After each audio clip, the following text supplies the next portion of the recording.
క్రీస్తు నామంలో మీ అందరికీ సర్వశుభములు కలుగునుగాక. నిశ్చయముగా నేను నిన్ను ఆశీర్వదింతును అని అబ్రాహాము గారికి దేవుడు వాగ్దానం చేశాడు. ప్రియులారా, నిన్ను గొప్ప జనముగా చేసి నిన్ను ఆశీర్వదించేదనని ఆదికాండము 12వ అధ్యాయం 2వ వచనం.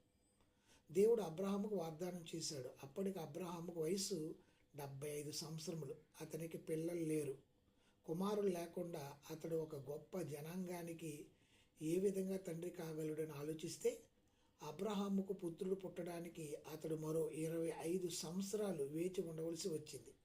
అతడు 100 సంవత్సరాల వయసు వాడినప్పుడు అతని భార్య ఇస్సాకు అనే కుమారుని కన్నది.